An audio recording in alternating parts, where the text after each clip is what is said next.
Alpha's Luna left on his bonding day, carrying the pup he never knew about. Hello everyone. Before we step into today's story, I have one small favor to ask. Please hit the subscribe button and turn on the notification bell so you never miss a new story from our channel. It takes only a moment, it is completely free, and it helps us continue bringing you powerful, dramatic, and emotional stories of love, courage, and destiny. Your support truly means more to us than you know. And before we begin, tell us in the comments where in the world you are watching from and what time it is where you are right now. We love seeing how far these stories travel and discovering who is sharing this journey with us today. Now, let's begin today's story. If I stay, you will lose more than me. Claire Rowan's voice barely carried across the moon hall, yet every wolf in the room heard it. 300 guests had gathered beneath the silver banners of Westfall to witness the most sacred ceremony in the kingdom, but now not a single person moved. At the far end of the marble aisle stood Adrian Westfall, the Alpha King, dressed in ceremonial black with the ancient silver crest of his bloodline resting over his heart. He had expected Claire to walk toward him. Instead, his Luna stopped 20 feet away. Candlelight trembled across her white ceremonial gown as she slowly removed the silver bond ring from her finger. Adrian's expression changed. Claire. She had heard him speak her name thousands of times, but never like that. Not as a king giving an order. Not as an alpha expecting obedience. He sounded like a man who had suddenly realized the ground beneath him was disappearing. Claire wanted to run to him. That was the cruelest part. She still loved him. She loved the stubborn kindness he hid beneath royal discipline, the quiet way he remembered the names of servants others overlooked, and the rare smile he saved for moments when they were alone. But beneath her cloak, one hand rested protectively against her stomach. Only that morning, the palace healer had confirmed what Claire had scarcely dared believe. She was carrying a pup, Adrian's pup, and if the warning she had received was true, completing their bond before moonrise would place Adrian in terrible danger. She could not take that chance. Claire reached the ancient moonstone at the center of the hall and placed her ring upon its pale surface. A murmur moved through the court. Bonding day was more than a wedding in Westfall. For generations, it had been the ceremony through which an Alpha King and his Luna pledged themselves not merely to each other, but to every pack under their protection. No royal Luna had ever walked away before the final vow. Look at me, Adrian said softly. Claire did. His silver-gray eyes found hers, and for one dangerous second, every reason for leaving seemed smaller than the pain on his face. Tell me why. She almost did. Then she remembered the message waiting beside her door that morning and the warning hidden inside it. Complete the bond, and the king will not see sunrise. Claire swallowed. She had no proof, only fear and a terrible choice with no time left to make it. I can't, she whispered.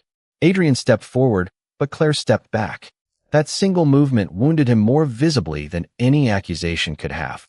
Was any of it real? He asked. Her breath caught. All of it. Then why are you leaving?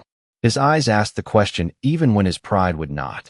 Claire curled her fingers beneath her cloak, protecting the secret neither Adrian nor the watching court knew existed. Someday, she promised silently, she would explain. Someday, perhaps, their child would know his father's name. But tonight, loving Adrian meant walking away from him. Claire turned toward the enormous palace doors. No guard stopped her. Adrian gave no command to bring her back. Perhaps some part of him understood that a bond taken without choice was no bond at all. Claire crossed the threshold and disappeared into the cold night. Behind her, the silver ring remained upon the moonstone. For several heartbeats, nothing happened. Then a thin line of golden light appeared beneath it. The ancient stone, untouched by damage for nearly 400 years, cracked straight through the center. 5 years later, Claire Rowan woke to the sound of small feet crossing the wooden floor of their cottage. Mom, the moon is still awake. Eli stood beside the window in his blue pajamas, staring through the glass at the pale morning sky. Claire smiled despite the familiar ache behind her ribs. The moon does not follow bedtime rules. Eli considered that seriously. At 5 years old, he considered almost everything seriously. He had Claire's dark hair and quiet curiosity, but his eyes belonged unmistakably to Adrian Westfall. Silver gray, clear and watchful. Every morning, those eyes reminded Claire of the secret she had carried beyond the Westfall border and into the little town of Pine Hollow. Their life here was simple. Claire taught reading at the village school 3 days a week and kept records for the local herbalist on the others. Nobody called her Luna. Nobody bowed when she entered a room. To Eli, she was simply Mom, and for 5 years, that had been enough. Almost enough.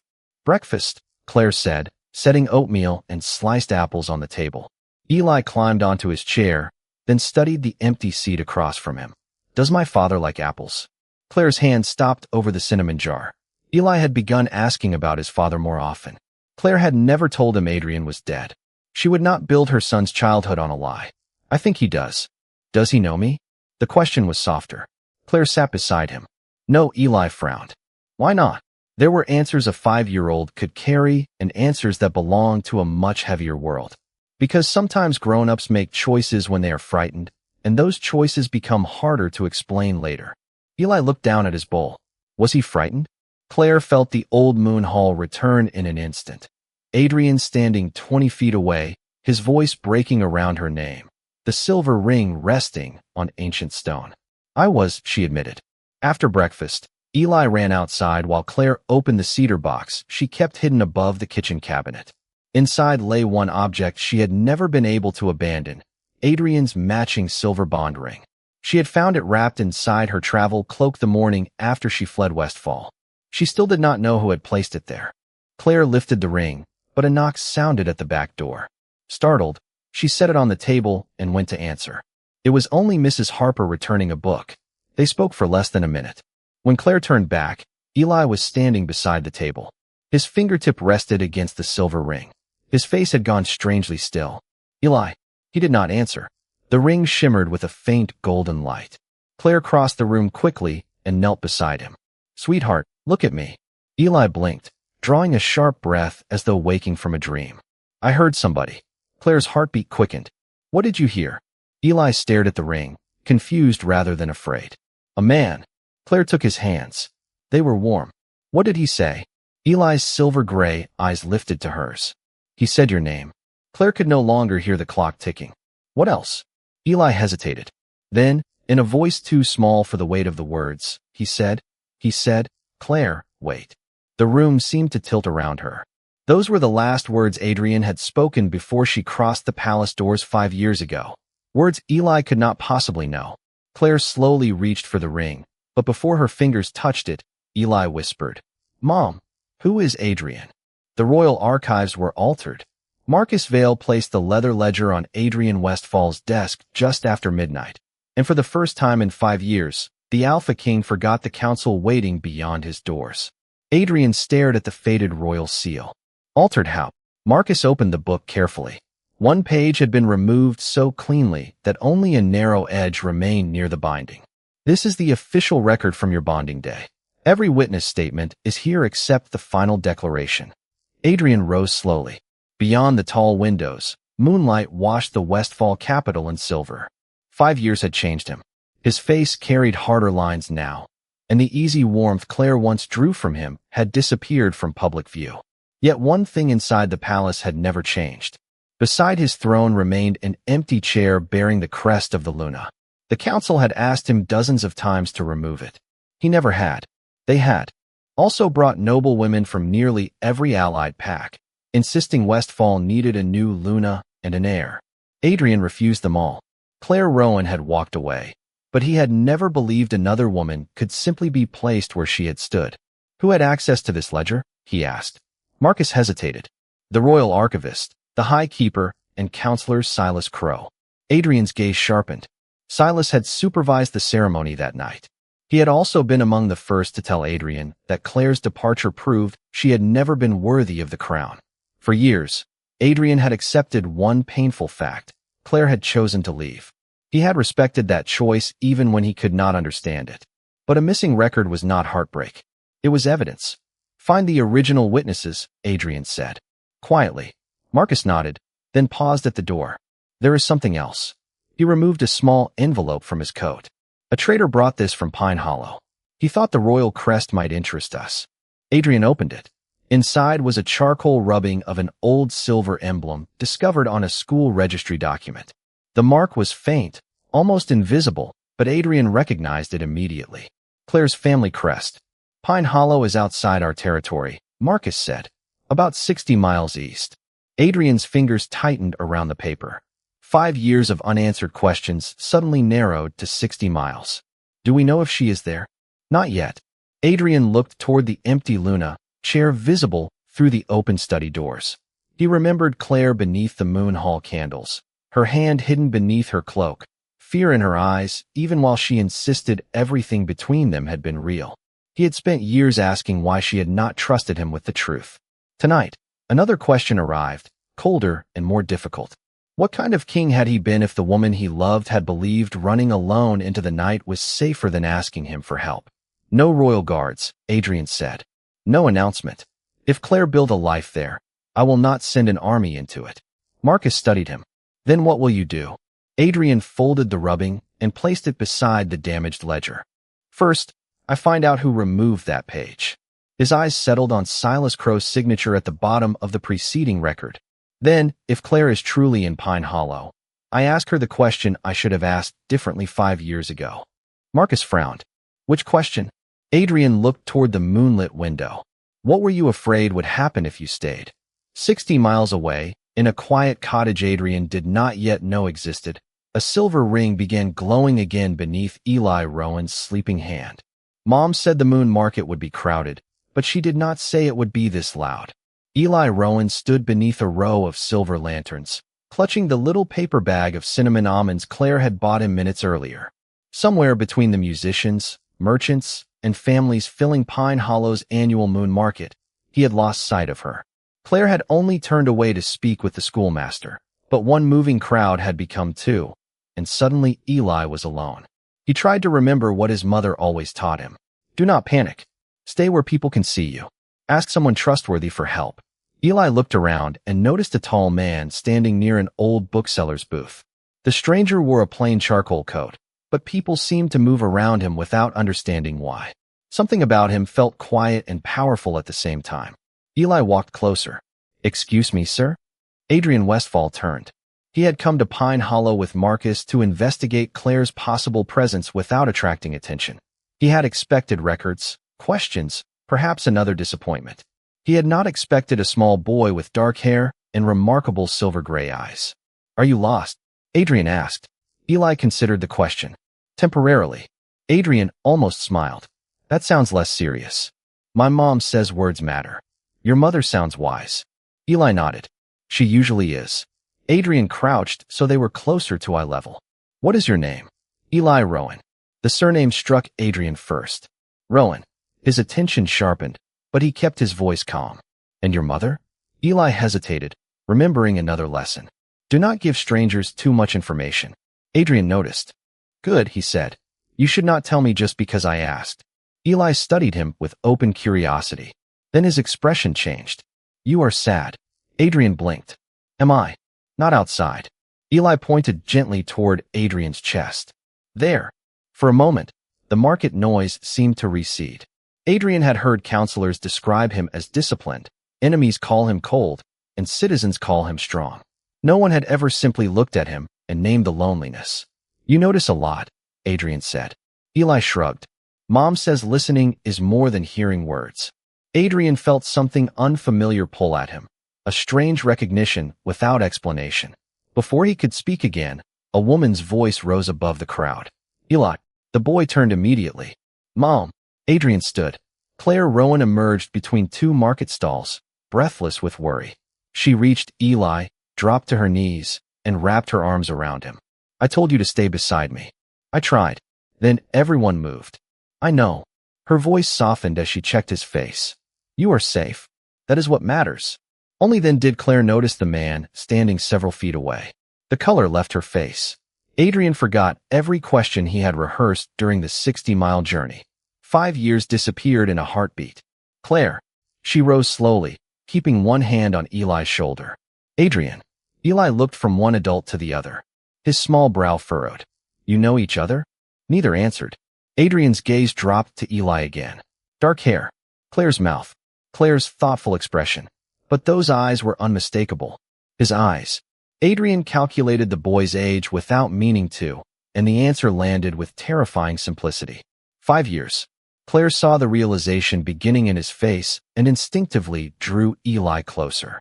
Adrian did not step forward. He did not demand an explanation. He only looked at the child, then at the woman he had searched for in every unanswered memory since the night she left. When he finally spoke, his voice was barely above the market music. "Claire, how old is he?" "He is 5. Claire's answer was almost swallowed by the music of the moon market, but Adrian heard every syllable. His gaze remained on Eli, and Claire watched the pieces come together behind those silver-gray eyes. 5 years. The timing. The Rowan name. The resemblance neither of them could pretend not to see. Eli looked between them, sensing that the adults had entered a conversation larger than the words being spoken. Adrian finally raised his eyes to Claire. "Is he mine?" Claire's hand tightened gently around Eli's shoulder. For 5 years, she had imagined this moment in 100 different ways. In some versions, Adrian was furious. In others, he was heartbroken. She had prepared herself to defend every decision she had made. She had not prepared for the quietness in his voice. "He is my son," Claire said. Adrian went still. The words were not a denial, and they both knew it. "Claire, do not." Her voice remained calm, but her heartbeat was racing.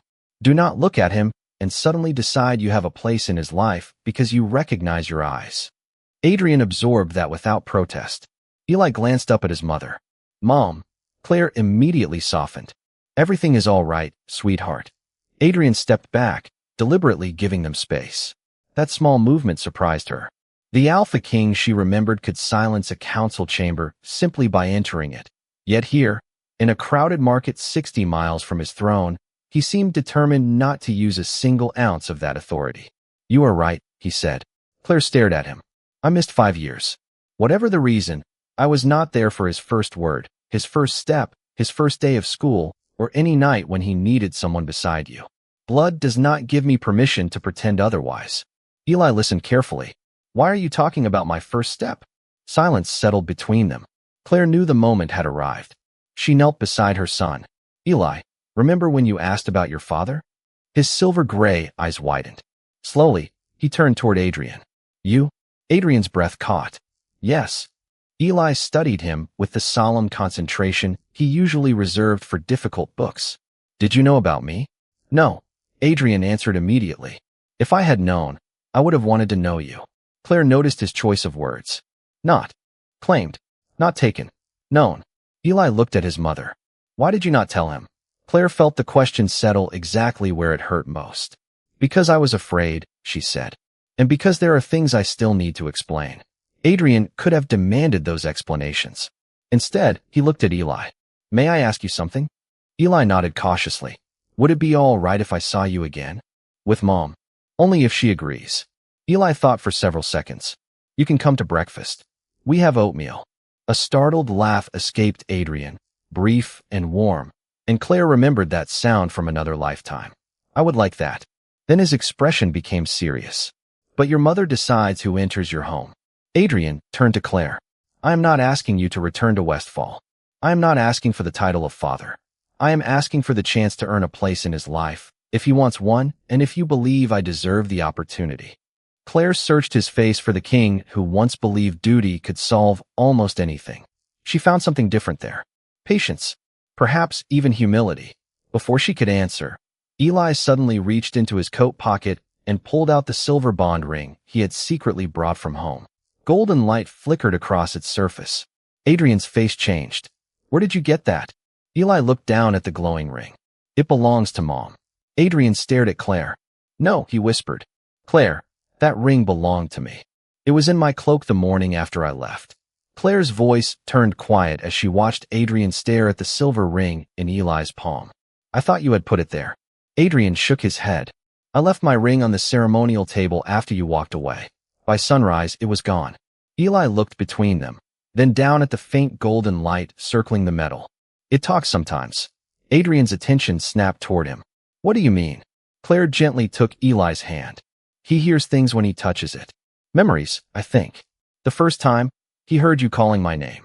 Adrian's face lost its color. "Those were my last words to you." Claire nodded.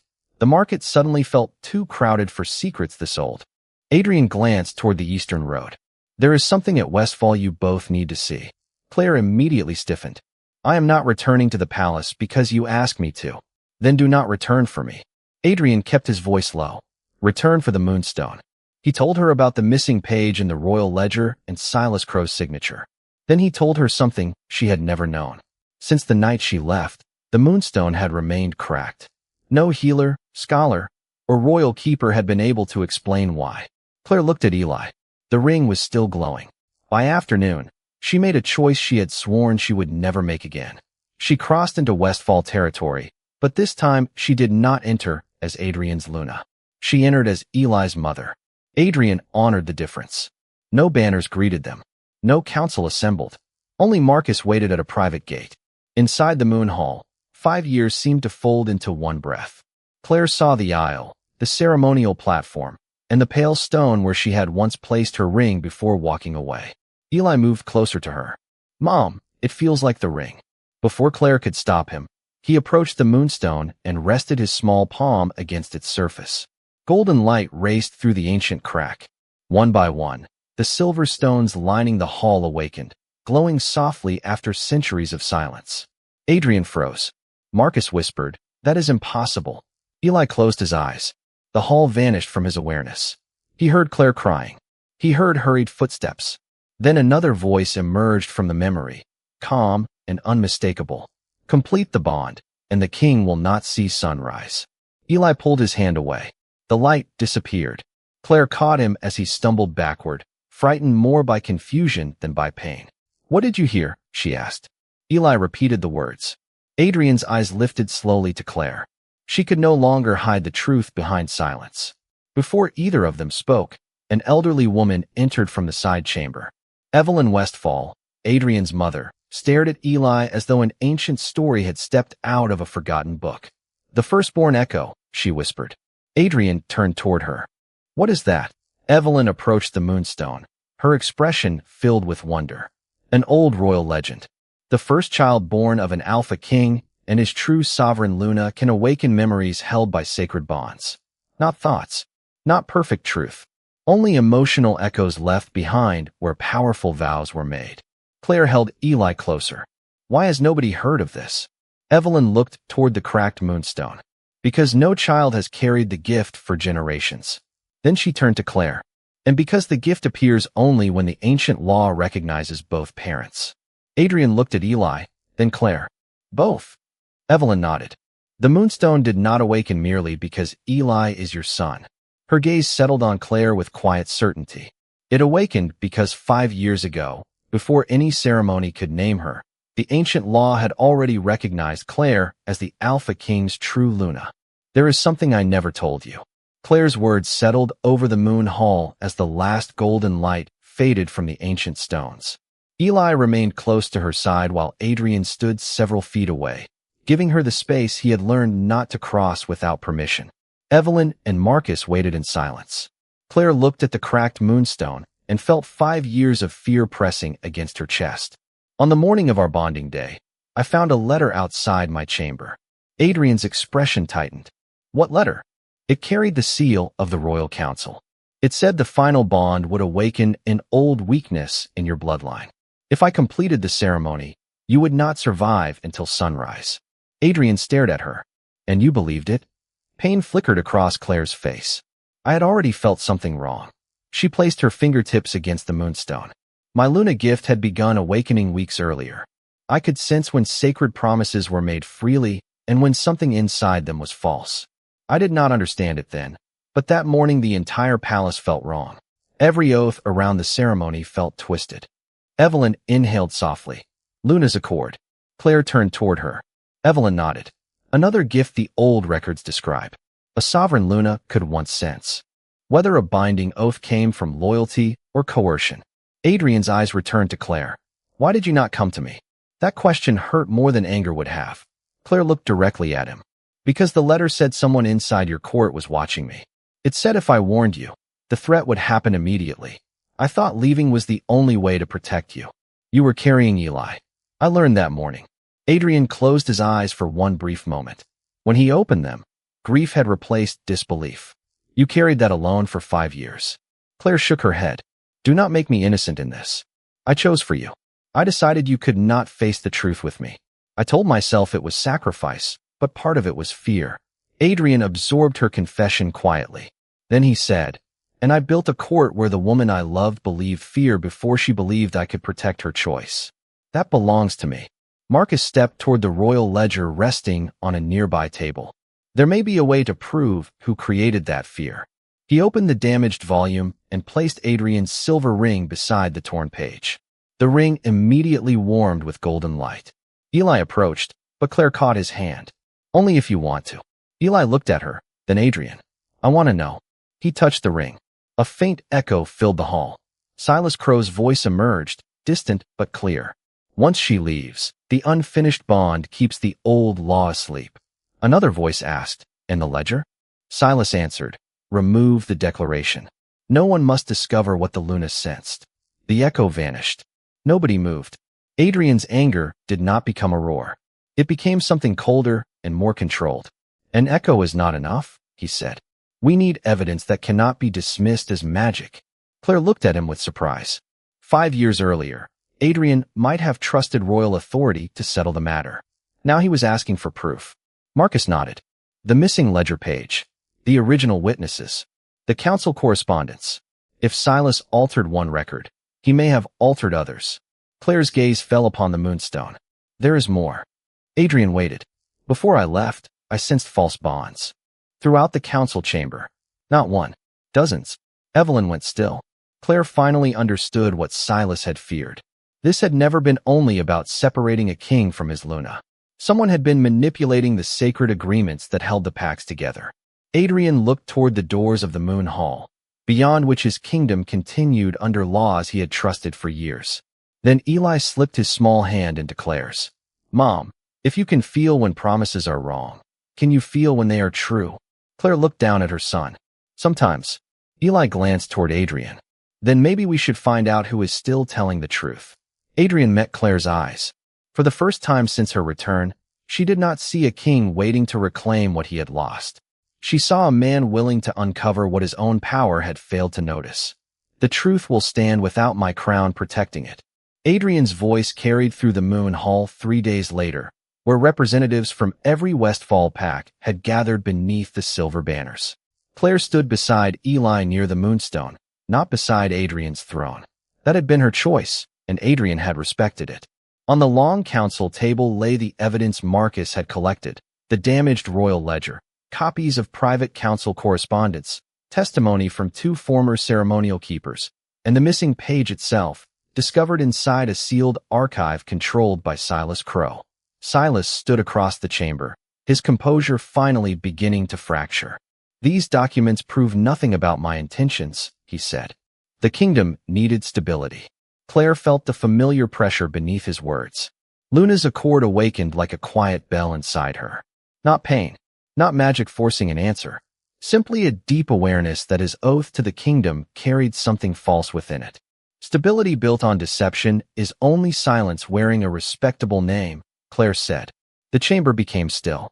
Marcus presented the final correspondence. It showed that Silas had fabricated the warning Claire received on bonding day and had deliberately removed the declaration describing the Moonstone's recognition of her. He had feared that Claire's gift would expose years of coerced agreements between powerful council members and smaller packs. Adrian did not shout. He did not threaten. He simply ordered an independent tribunal to review every agreement touched by Silas and suspended him from the council until that process was complete. Then Adrian did something no one expected. He stepped away from the throne. There is another wrong that cannot be corrected by a tribunal. His gaze found Claire. Before hundreds of witnesses, the Alpha King removed the ceremonial crown from his head and placed it on the empty Luna chair. A murmur traveled through the hall. Adrian walked toward Claire and stopped several feet away. Then he lowered himself to one knee. Claire's breath caught. 5 years ago, Adrian said, I believe the bond meant we belonged to each other. I understand now that love cannot be proven by possession, rank, or ancient law. It matters only when the person beside you is free to choose. Claire felt tears gather, but she did not look away. You do not owe me forgiveness. You do not owe me a return to this palace. And being Eli's father by blood does not make me his father in every way that matters. Adrian turned toward the boy. Eli stood very still beside Claire. I missed 5 years of your life, Adrian continued. I cannot change that. But if you allow me, I would like to spend the years ahead learning who you are.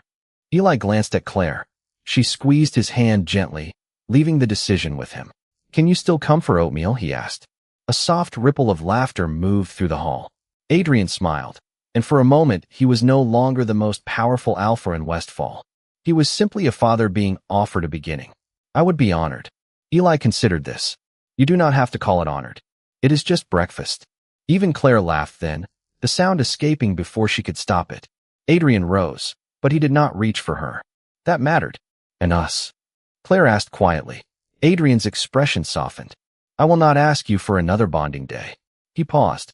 If there is ever another one, Claire, you will be the person who chooses it. The moonstone suddenly glowed behind them.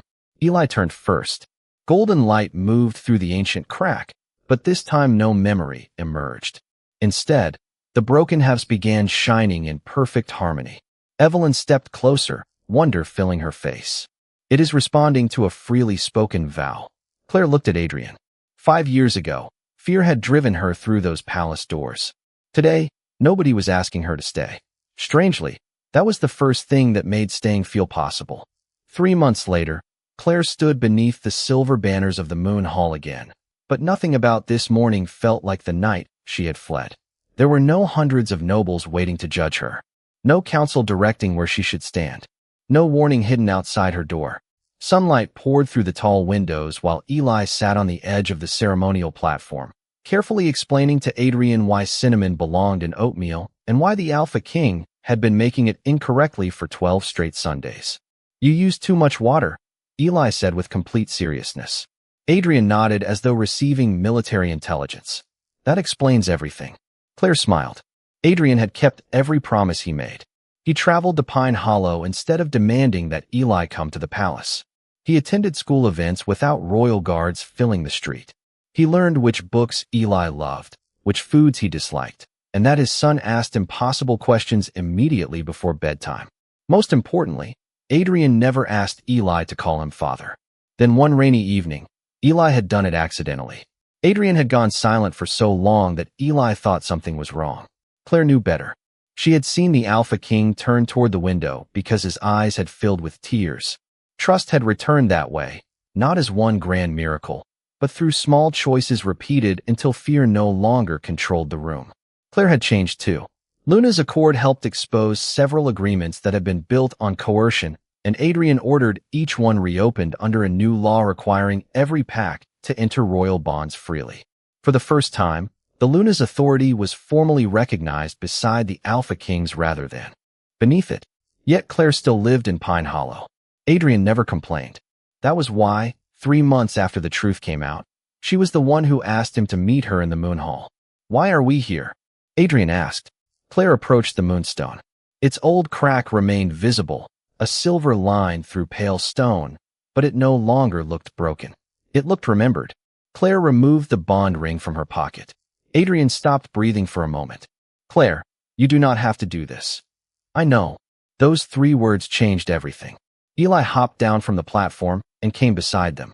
Claire looked at Adrian, remembering the man she had left and seeing the man who had learned that strength could be patient.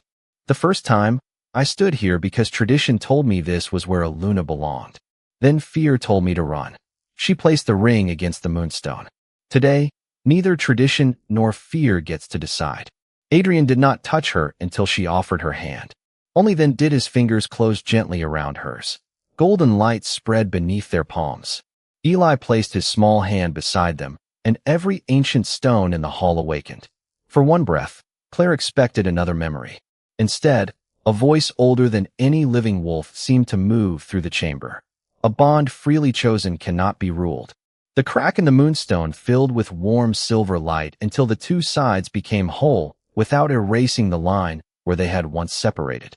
Claire understood the message before anyone explained it. Healing did not require pretending nothing had happened.